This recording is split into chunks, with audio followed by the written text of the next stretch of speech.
फिर वही दृश्य। नागिन जैसे ही बाहर निकली वो सीधे बांस के अंदर चली गई और अमन ने बांस के खुले मुंह पर ढक्कन कस दिया। नागिन अब कैद थी। एक भयावह रहस्य अब अमन की मुट्ठी में था। वो बांस को एक कोने में खड़ा करके चुपचाप जाकर बैठ गया और सो गया। सवेरा हुआ। महल की गलियों में सूरज की किरणें घुस आई थीं। राजा और मंत्री राजकुमारी के कक्ष में पहुंचे और वहां एक कोने में अमन चैन की नींद सो रहा था। वो नींद जो किसी योद्धा को विजयी होने के बाद मिलती है। मंत्री ने उसे हल्के से जगाया। राजा ने पूछा, बोलो अमन, क्या तुम्हारा काम पूरा हो गया? अमन ने सिर झुकाकर कहा, जी महाराज, मेरा काम पूरा हो चुका है, लेकिन एक अंतिम कार्य बाकी है जिसे आपके सैनिक ही पूरा कर सकते हैं। राजा चौंका। वो क्या? अमन ने कोने की ओर इशारा किया। उस बांस को देखिए, बस उसे जला दीजिए। वही है वो रोग जिसे राजकुमारी ने इतने वर्षों तक झेला है। राजा ने सैनिकों को इशारा किया, जैसा अमन कहे वैसा ही करो। फिर उसने कनक को जगाया। राजकुमारी ने जैसे ही आंखें खोली वो पहले जैसी सामान्य थी। उसका चेहरा खिला हुआ था। वो उठी और अपने पिता से लिपट गई। राजा की आंखों से अश्रु की धार फूट पड़ी। उसने कनक को सीने से लगाकर कहा, अब मैं वचन निभाऊंगा। राजा ने कनक का विवाह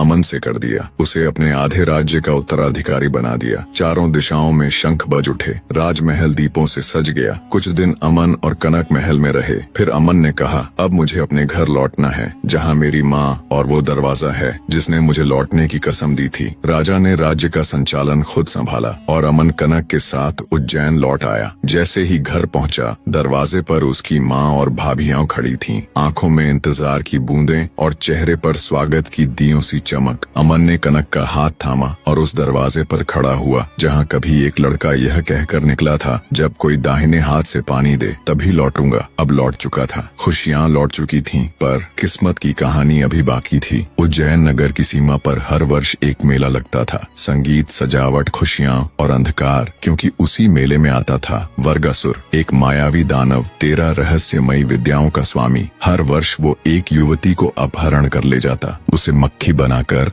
अपनी जटाओं में छुपा लेता और ले जाकर अपनी गुफा में 7 तालों के भीतर कैद कर देता। इस वर्ष भी मेला लगा। अमन की 6 भाभियां कनक को भी साथ ले गईं। भीड़ में छुपा बैठा था वर्गासुर। भेष बदला हुआ था, आंखों में शिकार की ललक। जैसे ही उसकी नजर कनक पर पड़ी, उसकी सांसें तेज हो गईं। उसने मंत्र पढ़ा और कनक एक पल में मक्खी बन गई और उसकी जटा में समा गई। किसी को कुछ पता नहीं चला। शाम ढल गई। भाभियां कनक को ढूंढती रह गईं। वो कहीं नहीं मिली। खाली हाथ, टूटी हुई उम्मीदों के साथ वो सब घर लौटी। अमन दौड़ा, कहाँ है कनक? भाभियों ने धीरे धीरे सारी सच्चाई बता दी। अमन की आंखें फटी की फटी रह गईं और फिर वो चुप हो गया, पर उसके भीतर एक आग जल चुकी थी। मैं लौटूंगा, पर तब जब कनक मेरे साथ होगी।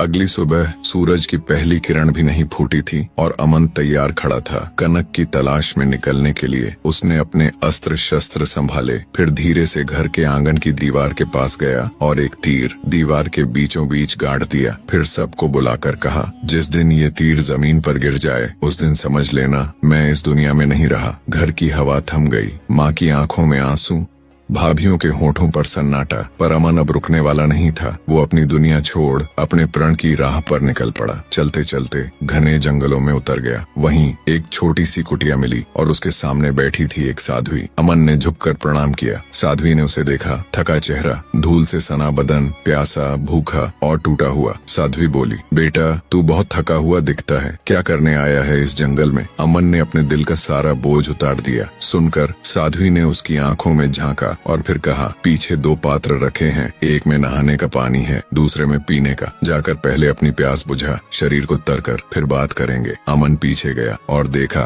पात्र बहुत छोटे थे, पानी थोड़ा थोड़ा, बूंद जितना। उसने सोचा, इतने कम पानी में कैसे नहाऊंगा, प्यास कैसे बुझेगी? लेकिन फिर खुद से कहा, कोशिश करके देखते हैं। एक छोटे लोटे से मुंह हाथ धोया, फिर पात्र की ओर देखा, पानी उतना ही था।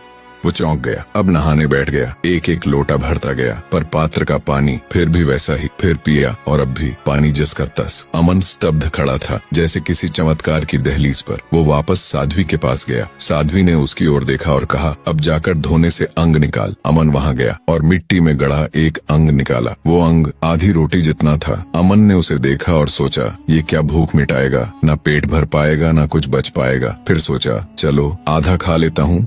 आधा वापस गाड़ देता हूँ। और जैसे ही उसने पहला टुकड़ा खाया उसका पेट भर गया, पर हाथ में रखा अंग अब भी वैसा ही था। अमन ने अंग के 2 टुकड़े किए, एक टुकड़ा धोने में फिर से गाड़ दिया, दूसरा टुकड़ा खा लिया, पेट भर गया, पर हाथ में रखा अंग अब भी वैसा ही था, ना घटा ना मिटा। अमन ठिठक गया। उसने अंग को देखा जैसे कोई रहस्य उसकी आंखों में उतर रहा हो। कुछ देर सोचकर अमन ने पूरा अंग फिर से गाड़ दिया और साध्वी के पास लौट गया। साध्वी मुस्कुराई। बेटा, खाना खा लिया? अमन ने सिर झुकाया। हाँ माँ, भोजन अद्भुत था, लेकिन उसके मन में एक और बात चल रही थी। अब उसे अपने सवाल का जवाब चाहिए था। उसने साध्वी की ओर देखा और धीरे से कहा, माँ, क्या आप मुझे मेरी पत्नी कनक के बारे में कुछ बता सकती हैं? कहाँ है वो, कैसी है? साध्वी का चेहरा गंभीर हो गया। तेरी पत्नी असुरपुर के मायावी दानव वर्गासुर के हाथों उठाई जा चुकी है। वो बड़ा ही भयानक और शक्तिशाली है, उसे छुड़ाना आसान नहीं। अमन के चेहरे पर छाया उतर आई। तो क्या कोई उपाय नहीं, कोई रास्ता जिससे मैं उसे वापस ला सकूं? साध्वी ने गहरी सांस ली। बेटा, ये ज्ञान मुझसे आगे है। अब तुझे मेरी गुरु मैन चंद्री के पास जाना होगा। तेरा मार्गदर्शन अब वही करेंगी। अमन ने झुककर प्रणाम किया। माँ, मुझे उनका मार्ग बता दीजिए। और अमन चल पड़ा एक नई राह पर। उसने घना जंगल पार किया, पर्वतों की छाया में लंबा सफर तय किया और पहुंचा माया और शक्ति से